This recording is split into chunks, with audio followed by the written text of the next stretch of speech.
このナイトのペンタクルスだけれども、この業の山で言うと、女司祭、あなたの精神性をうまく利用してね、手堅い物質的価値を得る人っていうメッセージが来るね。大アルカナの、女司祭である、これはあなたに見えるんだけど、あなたよりはフットワークが軽い方かもしれないね。そんなに若い感じはしないけどね、あなたより年下という感じはしないんだけど、でこの体の位置にはね、クイーンのソーズが来てるんだけれども、闇から手を差し伸べられて、いざないを受けてるんだけど、この方はね、あなたの精神性を大切にする素振りをして、実のところね、とても世俗的な喜びを追求する人っていうメッセージが来る。あなたとの関係性もうまくやりくりする人なんだけど、その陰で他の恋人を作ってる方じゃないかな。で、鯛の山なんだけれども、この業にあたるジャスティス、この正義感っていうのがあなただよっていうメッセージが来るのね。で、この方はあなたの前ではそういったあなたの正義みたいなものを刺激するようなことはしない。むしろあなたのそういう部分をとてもよいしょする方じゃないかな。で、一方このナイト・オブ・ペンタクルスだけど、その別の恋人をやっぱり囲ってる。密かに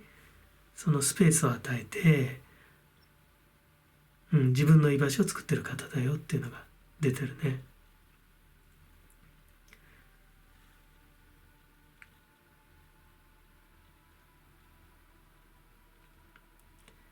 だからこの方の本性っていうのはね、あなたのことを舐めてるんじゃないかな。あなたの扱い方をよく分かってて、あなたが一番得意としているところ、そこをよいしょよいしょして、そのみこしを担いであげるふりをして、自分のフリースペースっていうのを作る方。そこで密かにあなたには人知れず自分の居場所を作ってるよっていうメッセージが来る。このスプレッド見てもうお気づきだと思うんだけど、この方にね下る天罰ね、行く末どうなるかっていうのはこのハンギングマンで出てしまってるんだけど、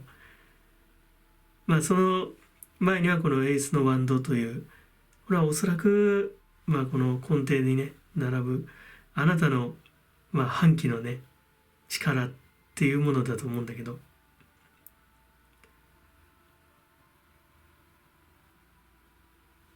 だからそういう意味ではこの方の愛人にこの方は裏切られちゃうかもしれないよね。この差し伸べられる手、うまくその自分が育てた、自分のいいように育てた愛人なんだけど、その愛人にも飼い犬に手を噛まれるっていうのかな。そういう形で裏切られてしまう。あなたにも嘘がバレてしまって、そしてこの方が密かに心の拠り所としてね用意しておいたそのフリースペースのね愛人にも裏切られてしまう。それで吊るし上がっちゃうよっていうのが出てるね。で、一番トップがザ・ムーンなんだけど、とても今不安な気持ちでいるっていうのがね伝わってくる。あんまり思い切ってね表に出す人ではないんじゃないかな。だけど内心はとても不安な状態にあるっていうのがあるね。大きなトライアングルの体の位置ではそれでも4オブペンタクルス、自分の取り分だけは逃さないっていうことでね、ちょこちょこその、貯金してるけど、ここでもねしっかりペンタクルを、ね、抱きかかえてんだけども、なんかもしくはその慰謝料かなんか払わなきゃいかんような状態になるかもしれないね。吊るし上がってるぐらいなので。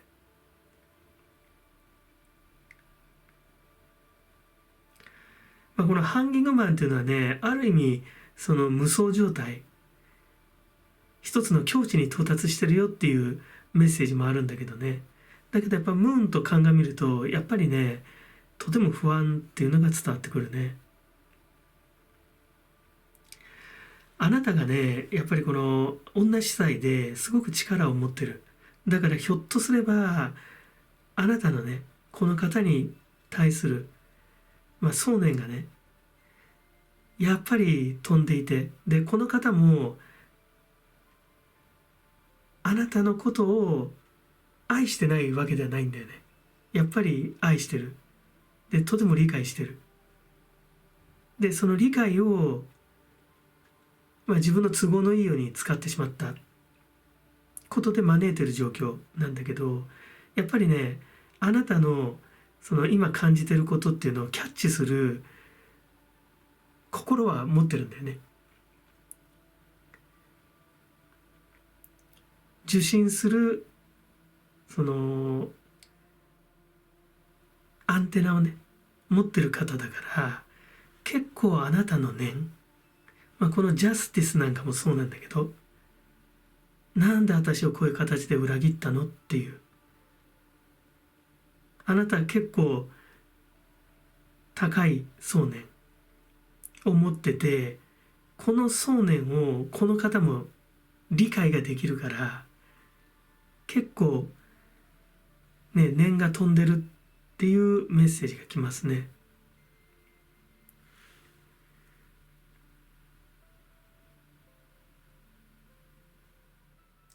とは言ってもね、この愛人に裏切られなければ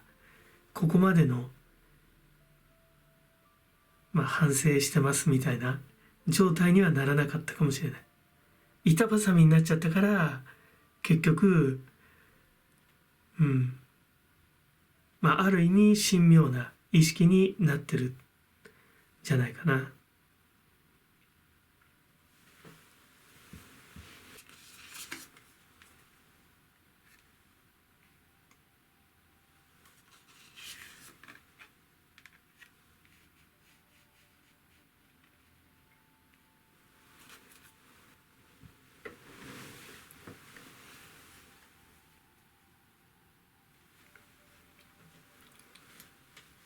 ちょっとね、結構本気で入れ上げてたかもしれないよね。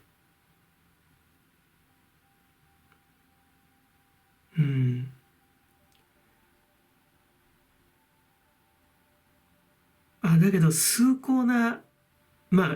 絵柄に関してはとってもね、この日韓的なんだけど、崇高な喜び、神聖な歓喜とかだよね。だからあなたの女司祭にかかってるっていうことで言えば、お相手さんにもかかってるんだけど、女司祭にかかってるってことで言えば、あなたとの関係性、やっぱりあなたが持ってる想念の世界がこの方にとても絡みついているよと。この方を苦しめている。この方に天罰を与えている。その天罰へ向かうような方向性をね、方向づけをしてる。そうとも読めるよね。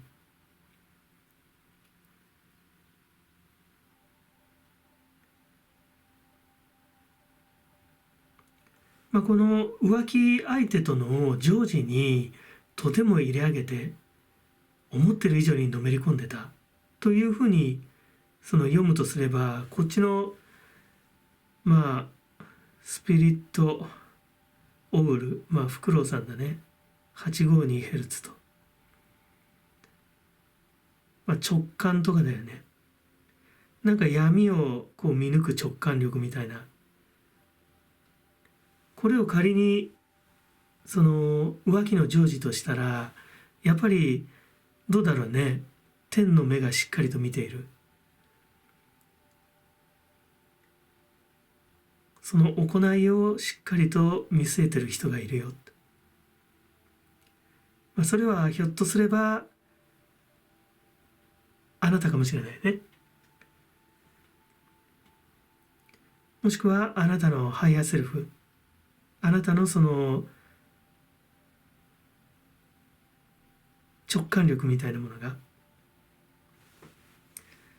なんかおかしいんじゃないのって、あの人なんか変じゃないのって、しっかりと見抜いているよと。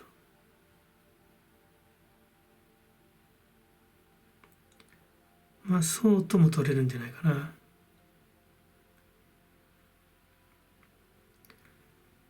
このフクロウがこの方の浮気相手、愛人とかにねかかってるっていうふうに考えれば、そもそもあなたはこの方の浮気をずいぶん前から疑ってたと。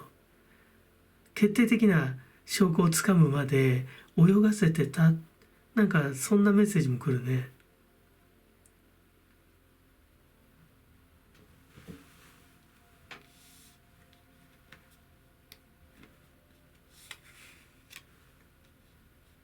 なんかコツコツコツコツさ、その監視に課金してたよって、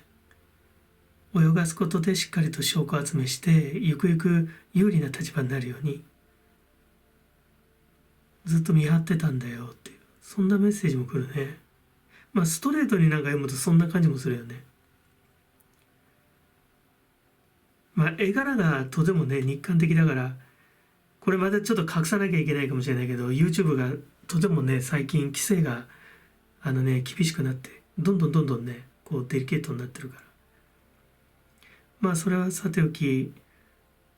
ただねメッセージとしてはとても崇高な喜び、歓喜っていうことだから、なんとなくあなたが飛ばしてる念の絡みっていう気もするよね。この方に対するその恨みの思いもそうだけれども、同時にやっぱり愛する気持ちも混ざってるんじゃないかな。そう考えるとね、許せないけど、やっぱり愛してるからこそやっぱり念が飛ぶと。で念が飛べば、この方がやはり、この方もちゃんとその念をそのキャッチする心は持ってる方だから、やっぱりこんな感じになっちゃうんだよね。自分で蒔いた種だからしょうがないんだけども、自分で自分の首を絞めるような、とてもスローリーでそのスイートな、自決行為とも言えるよね。この方の本当根底にうずいている破滅願望みたいなものがこういう形で表現されているのかもしれない。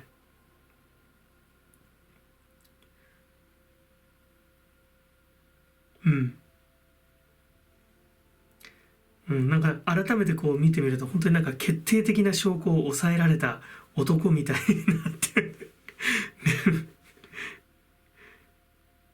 でこれから俺どうなるんだろうってね、これからの人生の闇の中に鬼を見ているっていう、それが一番妥当な読み方かもしれないね。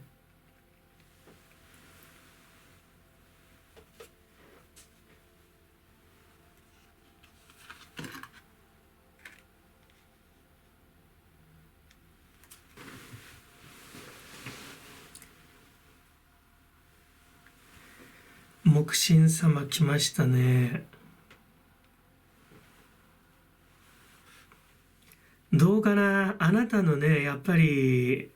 その愛する気持ちや、それに相まってのね憎しみの気持ちみたいなもの、そういうものが想念となってね、この方をいぶり出せば出すほど、この方はこの現世において浄化されていくかもしれないよね。もともとね心はある方だっていうメッセージは降りてくるんだよ。あなたの気持ちを理解している。ちょっとあなたの気持ちを理解しているというその余裕をね、ちょっと履き違えてしまって、その中でちょっとあなたをこう利用してしまったっていう、そういう形なのかな。だからあなたのその気持ちをさ、受け取ることができるから、とても苦しんでるんだよね。で、ハンギングマンだから、やっぱり自分はあなたに責められてもしょうがないっていう、そういう意識があるんだよ。そういう意味での一つのこう境地に到達してる。俺は吊るし上がってもしょうがないんだ。だからあなたの念を受ければ受けるほど、この方はある意味その苦しむことによってカルマをね、今世で作ったカルマを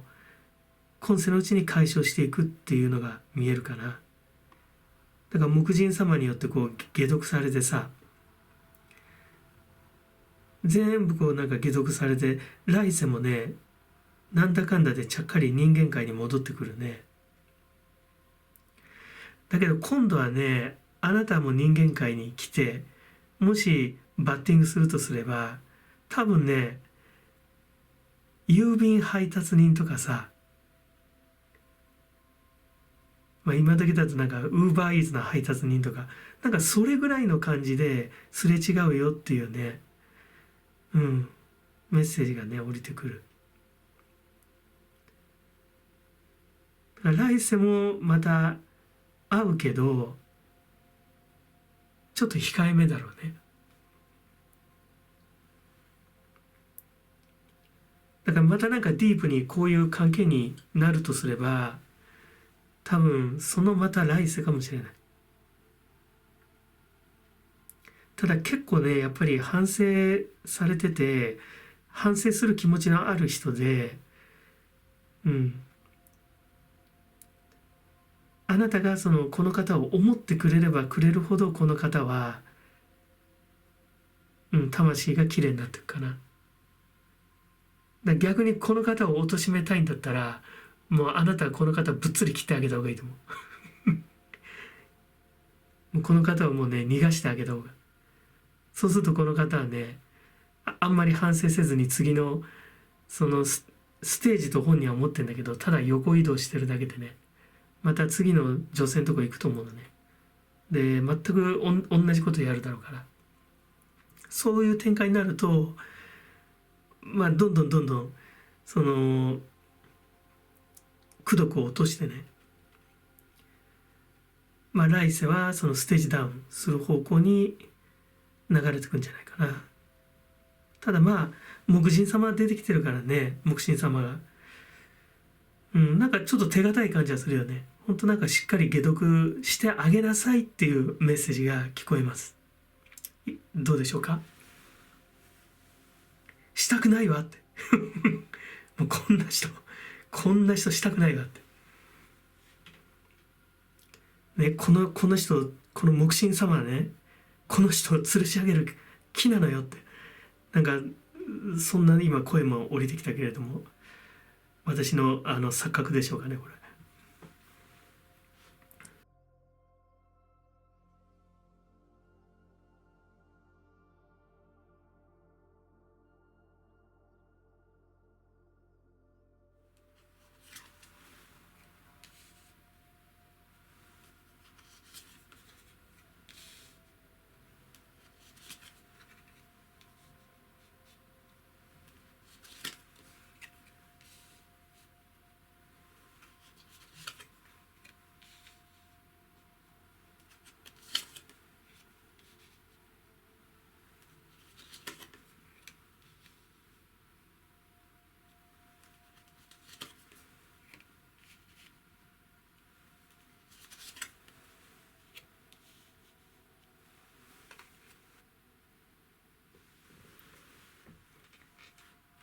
このね、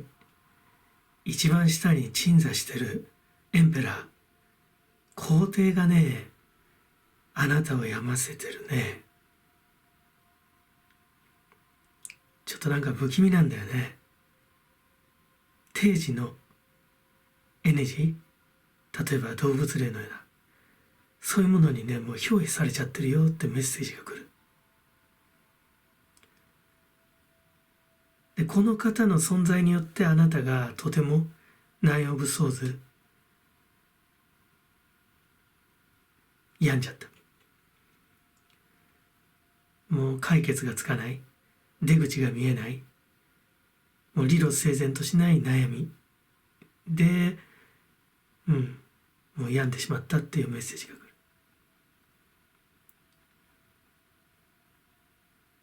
だからひょっとすればこのど真ん中のシックス・オブ・ソーズはあなたがこの現状から逃れようと浮気をしたかもしれない。この方からの逃避行。なんかそんなメッセージが来るね。この方にバレないようにページのソードしっかりと下調べして情報収集して本当に慎重に合いびきをしたよって、あなたの方からアプローチしたナイトのカップでその逃げ出した。もうだけどそうするしかなかったんだってメッセージが来る。だけど怖いのがね、この大の山なんだけど、そのあなたが選んだ恋人はね、ハンギングマン、エンペラーの上で吊るし上がっちゃってるよ。この方が帯びてるね、定時の霊、その熱でね、もういぶされちゃってる。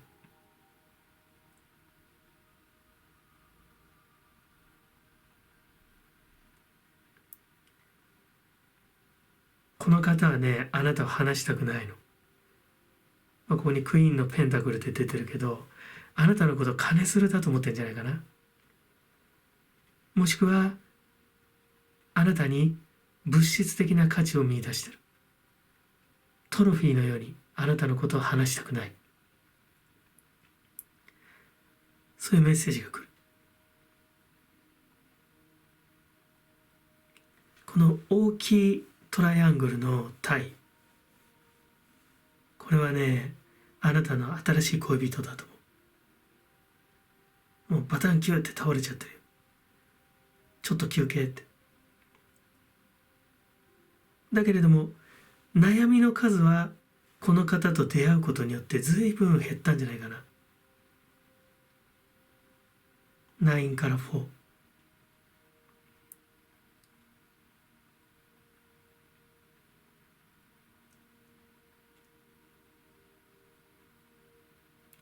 結構だからね、この方との愛の逃避行にかけてたっていう、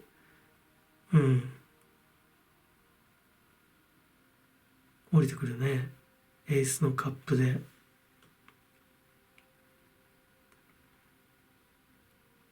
一大駆け落ち劇みたいな。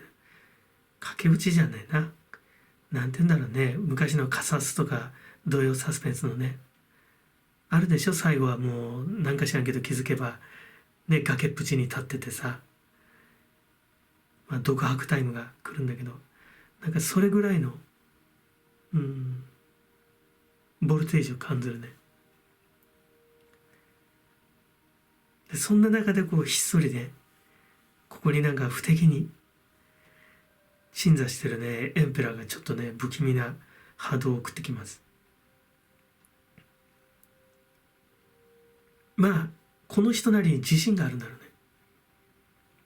あなたのことを全部見てるよって。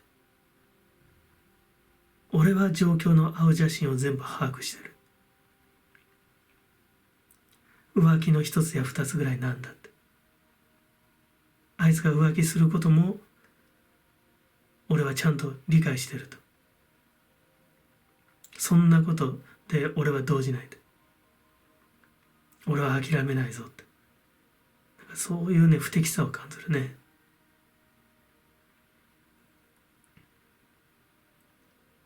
こんな調子でやっぱり病んじゃうよね。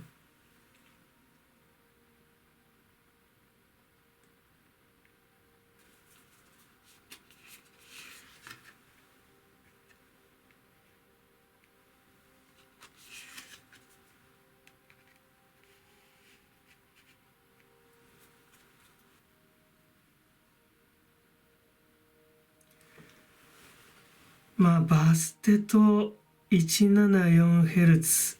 強力な浄化、あなたからしたらもうこの闇、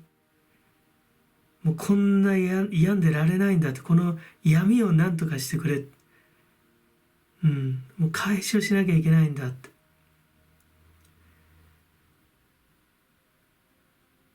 そうだね、その一心で、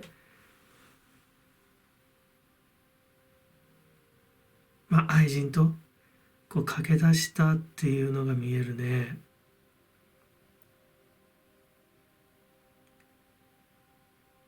これは浮気じゃないんだ、浄化なんだっていうね、強力な、こんな人と一緒にいたら病んじゃうから、174Hz ね、もうむっちゃ苦しんでるもん、このラインが。ソードの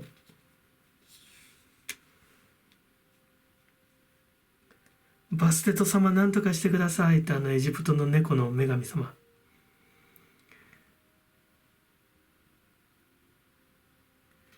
でこちらがパフューム・オブ・ソフィア、知恵の、香水、知恵のなんかひらめきみたいなもんだよね。ほのかな知恵みたいな。だからひょっとすればこの方が、バタン級で寝込んじゃってるって言ったけど、なんか隠してるかもしれないよね。そう考えると、このクイーン・オブ・ペンタクルズのあなたの余裕が、理解できてくる。だから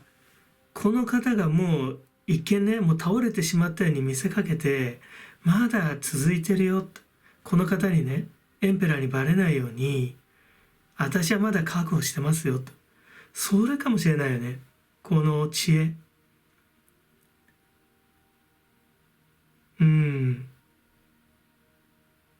甘い知恵っていうのかな、なんかね、メロウな知恵。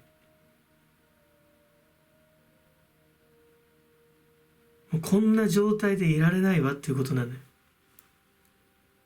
完全に浄化しきってね、もうこの方との悪縁完全にもう燃焼しきって、燃やしきって、私こっちに行くのと。そういうことかもしれないよね。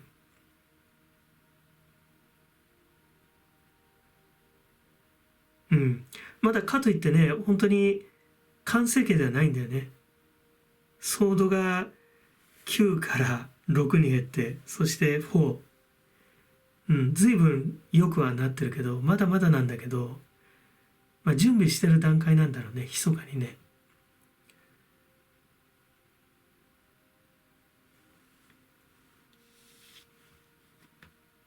このちょっと病みがちな元彼が気づいてるか否かというところだけど、だから俺はね、その浮気相手を吊るし上げてやったと。ひょっとすればこの存在をね、ダークホースになってるこの存在に気づいてないかもしれないよね。その知恵がかかってる。英知が。愛の英知だね。ダメだよ、最後本当になんかカサスや土曜サスペンスのラストシーンみたいになっちゃうね。もう事件になっちゃうからね。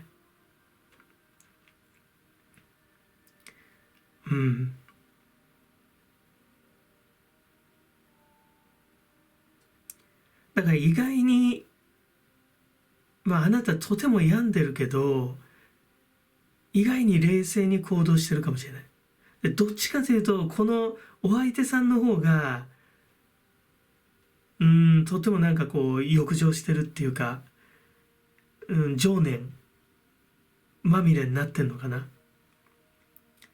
こう念まみれになってるかもしれない。とても嫉妬とか妬みとかね、そねみとか、そういう定時のエネルギーにとらわれてるかもしれないね。そのエネルギーがそもそもあなたをこう巻き込んでね、病ましてしまってるわけだから。まあいいんじゃない。だけどバステト様がもうしっかりくっついてるから、うん、もう強い浄化ですよ。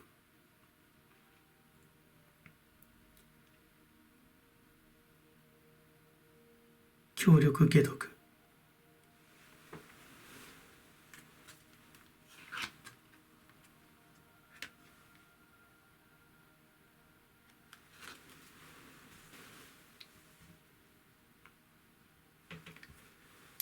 まあキリン様来たからね、完全浄化だと思います。この方の定時の霊、まあそれこそ動物霊とかだったらね、キリンさんが来たらもう一目散に逃げてっちゃうね。うん。あなたがもしね、龍神様とか信じてると、バッティングしちゃうかもしれないけどね。龍神様との相性があるから。だけど、この方が抱えてる定時の霊エネルギーは、このキリン様が全部ね、追い払ってくれるよ。うん。この関係性だとね、あなたは騙されたと。この方の本性ね。あなたをそのトロフィーのように崇め立てね、物質的な価値としてこの方はまあホールドしておきたかったね。そんな歪んだダンディズムの中であなたは病んでしまったと。だけれどもそこで謀反を起こしてあなたは、まあ、この方の世界から抜け出すと。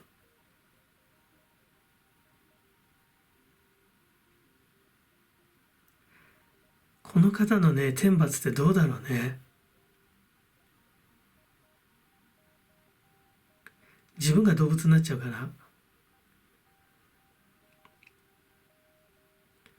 キリン様が来てね動物霊全部追い払ってくれるけど、まあ、少なくともあなたにくっついてるね、定時のエネルギーってのは全部吹き飛ばしてくれる。ただこの方はどうだろうね。自分にくっついてたさ動物霊飛んでってもさ、もう自分自身が動物みたいになっちゃったかもしれないよ。この現世にいながらね、人間道に存在しながらもう畜生道に落ちてるかもしれないよね。パラレルワールドっつったってね、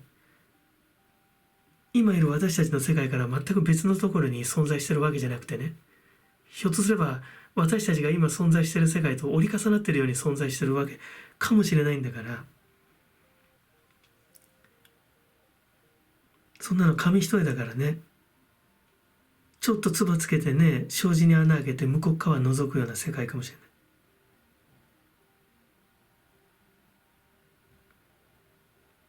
ああ、だけどキリン様が言ってるな。うん、動物界だって、畜生道だってね。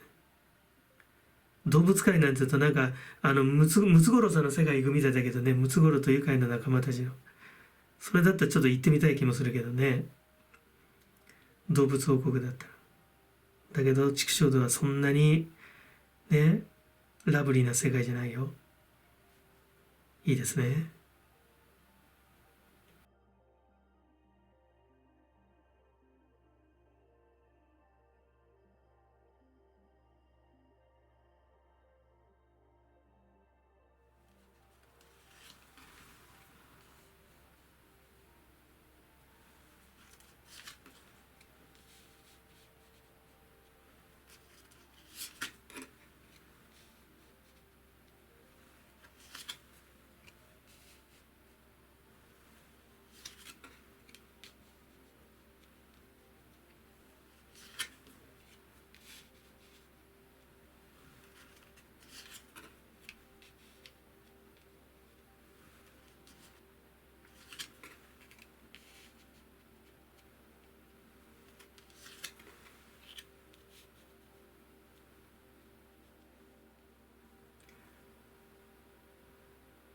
これはね結構長い関係性になるかもしれない。血縁者とか、まあ職場なんだけどもなんか家族経営的な、抜けるに抜けられないような、そういうシチュエーションの関係性、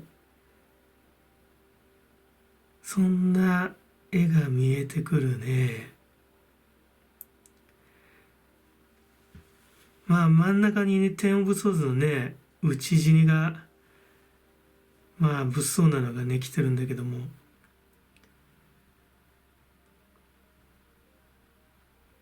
お相手さんはね、あなたをうまく利用することで財を成すよと。あなたからうまく搾取をすることで自分の利益を得ていくっていうのが出てるね。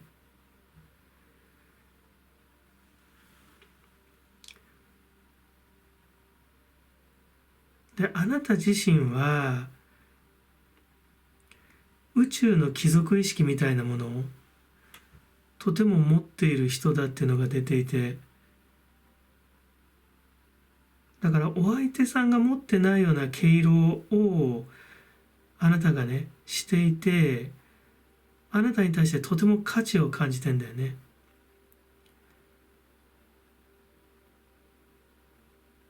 あなたのことをとても必要としている。あなたがいることで、まあこのお相手さんが、まあ引き立ってくる。あなたがかけるとこの方が非常に困るっていうメッセージがね、降りてきます。で、一番トップでこの2 of Swords でバランス取ってるのはおそらくあなたじゃないのかな。ひょっとすればね、このお相手さんが本当にジエンドするまでもう付き合わなきゃならない。もう自分に嘘をついて、その二枚舌でダブルスタンダードっていうのかな。建前でね、反りを合わせなきゃいけない。なんかそんな状況に、状況なんじゃないかな。でね、体の位置にね、このキングのソードが来てんだよ。まあ、天のソードで、まあ、ジエンドだよ。だけれども、未来、来世を表す位置に、キングのソードが来てるからね。本当に懲りない人なんだよね。もう徹底的に多分ここまで行く人じゃないかな。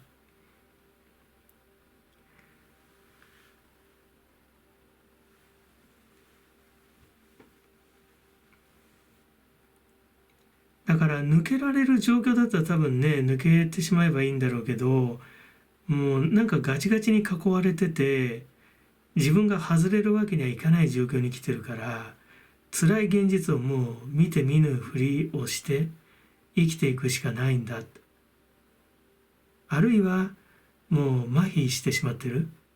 もう麻痺することでしかこの現状に耐えられないよって。このテンオブソーズはひょっとすればあなたかもしれないしね。もう行き着くとこまで行っちゃってもうどうにもならんっていうね。まさに討ち死にだよね、これは。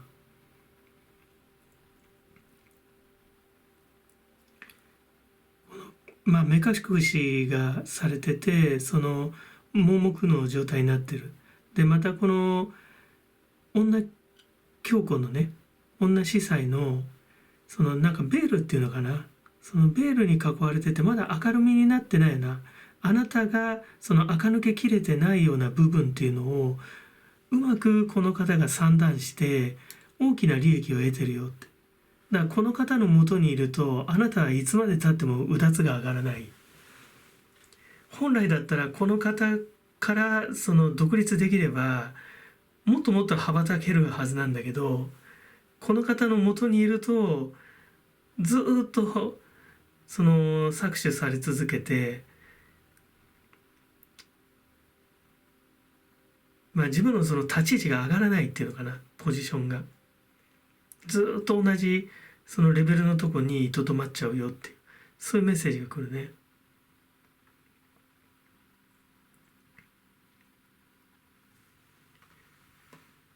だからあなたという存在がこの方からしたらとてもその美味しい存在だし、ひょっとすればもういつの間にか無意識のうちにね、あなたに依存してる状態になってるかもしれないよね。もうあなたがいないとこの方生きていけないみたいな。だからもう本当にね、Go to Heaven するまでもうなんか囚われちゃうみたいな、そういうなんか呪縛を感じるね。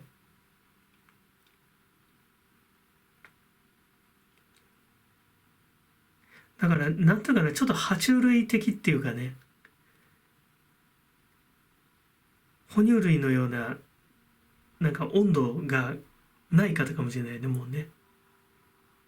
もうソードでもうバチバチいってしまうぐらいの、なんかこの瞬間まで、もっと言えばこの状態になってもなんか体温感じない人なのかなって。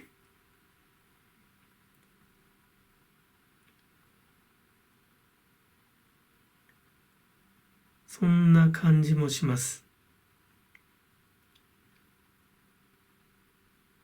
ここのジャスティスをあなたとすれば、ずーっとこの方のもとで我慢して、最後はここの状態に、おそらくこの状態を多分あなたは見届けるんじゃないかな。上に来てるからね。だから長いんじゃない、多分。長い長い。なんかそんなメッセージが来ますね。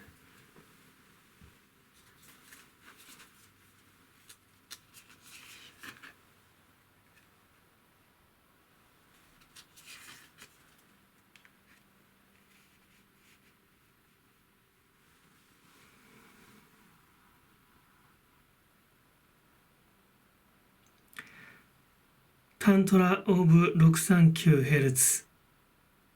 まあタンタラはヨガだよね。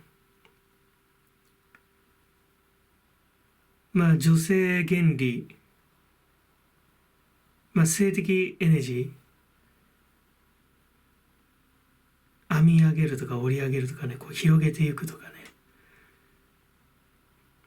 信頼、まあなんかあなたのこの持ってる宇宙貴族性みたいなもの、こっちはちなみにテレパシー・オブ・テラマーテルか、まあ大宇宙、こう母なる大地のテレパシーといったところだね。なんかこの方の内死にをね、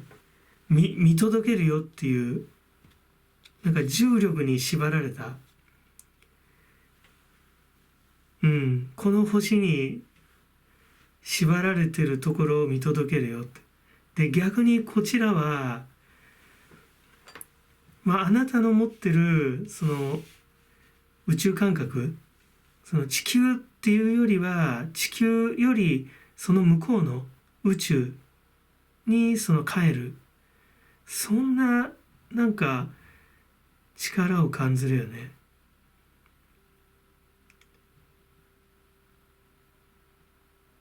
だからもう病んでしまうほどね、とても辛いんだけど、この方のとの関係性が切れたら大きく羽ばたきなさいっていうね、なんかそんなメッセージに感じるよね。逆にさ、ぐーっと圧縮されたバネ、長いこと長いことぐーっと圧縮されて、そこに力がたまるでしょ。でそれがポーンと跳ねた時にさ、そのずっとこうなんかストレスを溜め続けた分、なんか大きく羽ばたきなさいって、なんかそういうメッセージがね来るよ。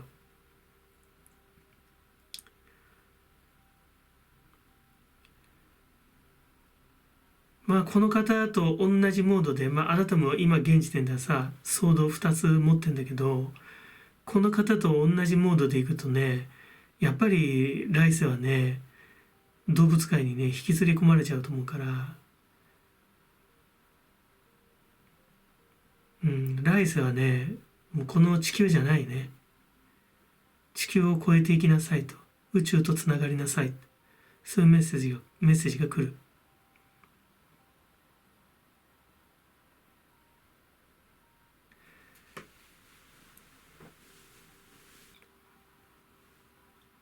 今世で味わったその苦しみっていうのがさ、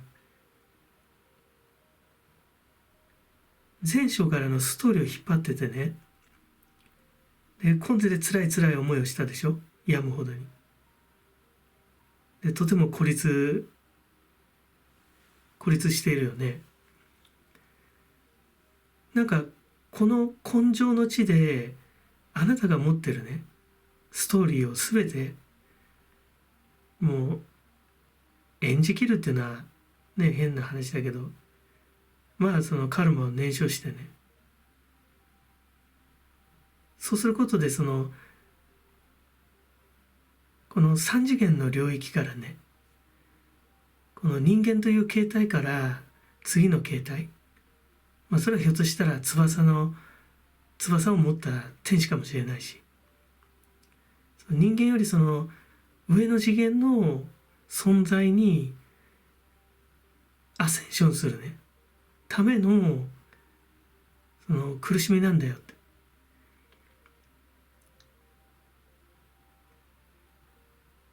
そんなメッセージ来るな。とても殺伐としてるけどね、この殺伐さの意味、なんでこんな思いをしなきゃいけないんだって。まあとってもよく見られてるね、この母なる大地の神、とっても見抜いてる。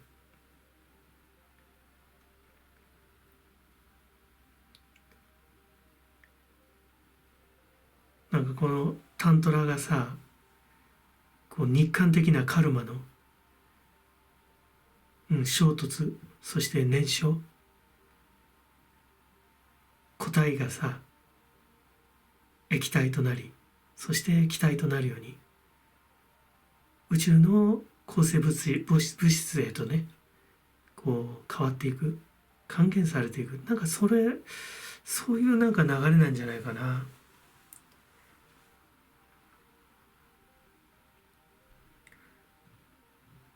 まあこの方は多分ね、そんな風に感じてないと思うよ。うっしっしっしって。俺はもうこんな状態だってもう何にも感じねえぜって。しょうがないよね。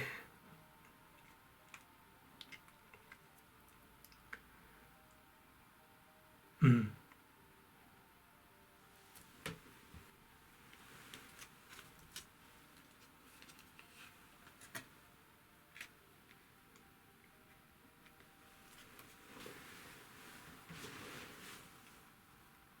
生玉さん出てきたね。なんかこう、母なる大地、地球的な話、俺は何にも感じないぜなんて言ってたら、なんかこの地球にとどまること、生きることが楽しいんだって。まあ、生玉さん自身はそんな、ね、こう、ネガティブな波動のカードじゃないんだけど、まあ、ただ読みようによれば、ね、生き量とも読めちゃうわけなんだけども。まあ、ただ生玉さんはね、そういうネガティブなものではないんだけれども、なんとなくもうなんか本当地球でこの地球のね道楽を尽くして、もう俺はそれが天罰だったらそれで受けてやるよっていう、なんかそんな、メッセージ来ちゃうな。これ生玉様にちょっと申し訳ないけど、でこれを生き量っていうことで読めば、ひょっとすればあなたの怨念がね、この方は討伐するとも読めるよね。絵柄とっても綺麗だからね、その生き量っていうことは生玉様がそういうことはないんだけども、まあ単純にこの言葉だけ読めばそういうふうにも読めるかな。とってもなんかこのね、テン・オブ・ソーズにこの地球的力がね集約されていく。もうなんかこの今世でこの地球に今そのね自分が背負っている、もしくはこうまとっているねカルマを全部もう脱ぎ捨てていきなさいと。もうあなたのボディももうこの地球に置いていきなさいと。であなたのね正体であるね霊体はもっと高みに行くんですよってね。その時このトゥ・オブ・ソーズが翼を持ってさ、アセンションできるんだよ。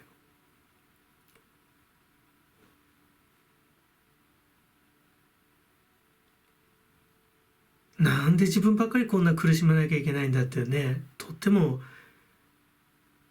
ね悔しいし、そして消せないしね。そんな気持ちだろうけど、だから自分が思ってる以上にね、とっても大きなストーリーが流れてる。